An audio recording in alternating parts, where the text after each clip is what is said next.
जय श्री राम। जी हाँ, आज के इस वीडियो में जानिए क्यों है संकट मोचन महाबली हनुमान आज भी सबसे प्रभावशाली देवता। हिंदू धर्म में कई देवी देवताओं की पूजा होती है, लेकिन कुछ ऐसे हैं जो समय, युग और पीढ़ियों से परे होकर लोगों के हृदय में विशेष स्थान बनाए रखते हैं। उनमें से एक है संकट मोचन महाबली हनुमान। चाहे वह आस्था हो, शक्ति का प्रतीक हो या किसी संकट में सबसे पहले याद किए जाने वाले देवता, हनुमान जी का प्रभाव हर युग में अडिग रहा है। आइए जानते हैं कि क्यों वे आज भी सबसे प्रभावशाली देवता माने जाते हैं। भक्तों के कष्ट हरने वाले संकट मोचन। हनुमान जी को संकट मोचन कहा जाता है, यानी जो अपने भक्तों के सारे संकट हर लेते हैं, चाहे भूत प्रेत बाधा हो, शारीरिक या मानसिक कष्ट हो या जीवन में कोई बड़ा संकट। हनुमान चालीसा का पाठ और हनुमान जी की भक्ति लोगों को तुरंत राहत का अनुभव कराती है। इसीलिए हर मंगलवार और शनिवार को मंदिरों में भारी भीड़ देखी जाती है। अटूट शक्ति और साहस का प्रतीक।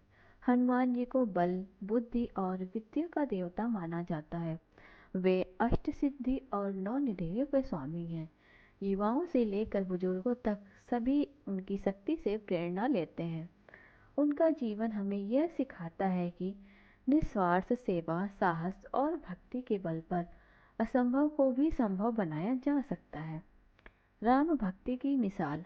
हनुमान जी की भक्ति भगवान श्री राम के प्रति इतनी प्रगाढ़ थी कि उन्होंने अपना अस्तित्व भी भगवान की सेवा में समर्पित कर दिया।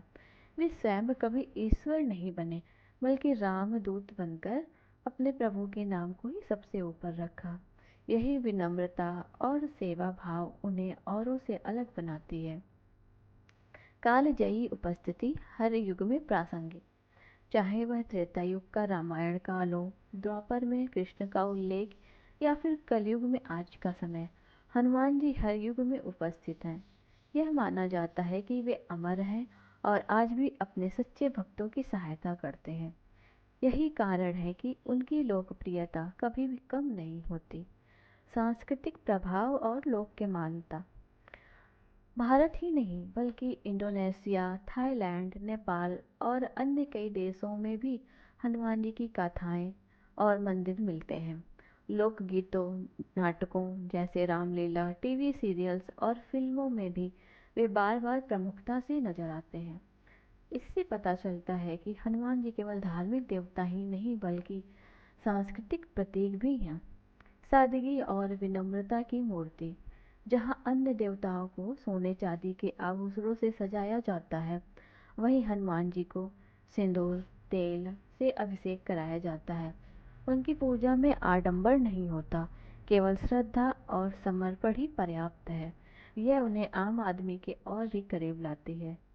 सशक्त मनोवैज्ञानिक प्रेरणा।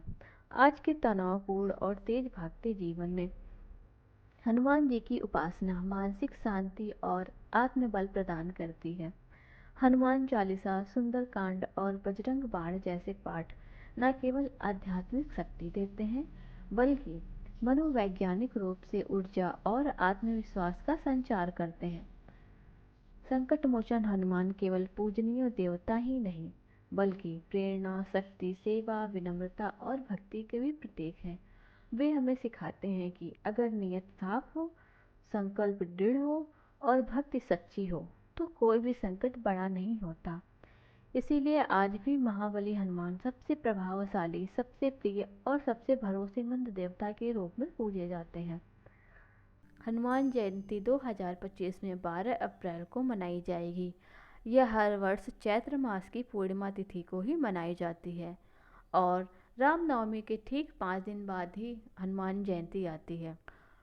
क्यों मनाते हैं हम हनुमान जयंती? हनुमान जयंती भगवान हनुमान जी के जन्म दिवस के रूप में मनाई जाती है।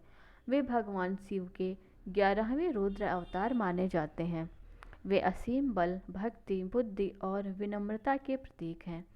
इस दिन भक्तजन उन्हें स्मरण कर संकटों से मुक्ति, साहस और सद्बुद्धि की प्रार्थना करते हैं।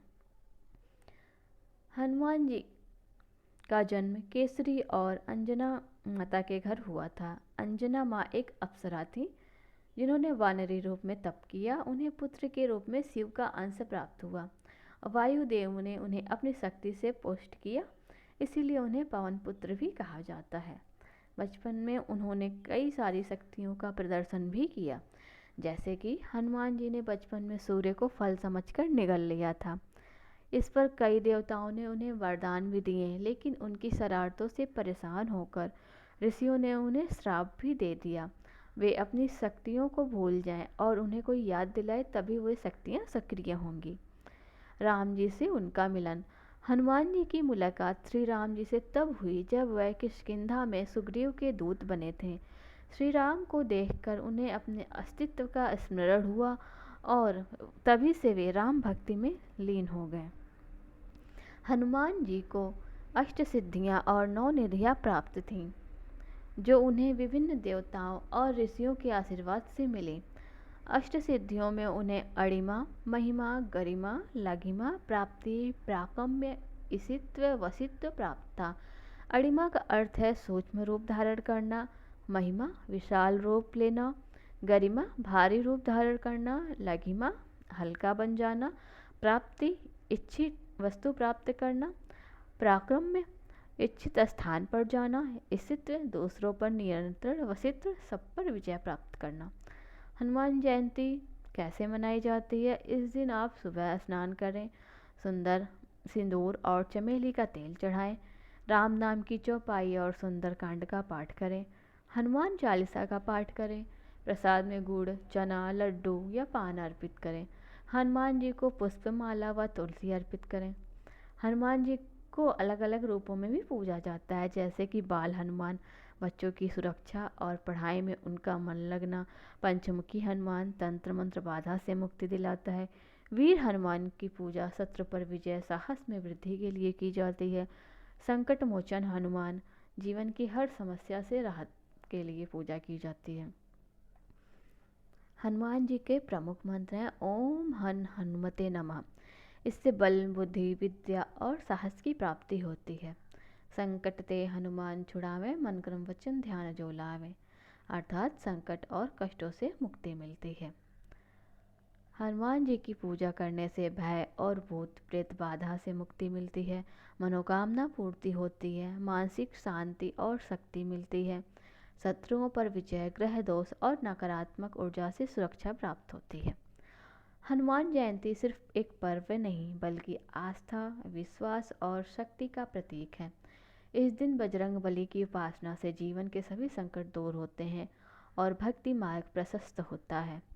जय बजरंग बली, जय सिया राम।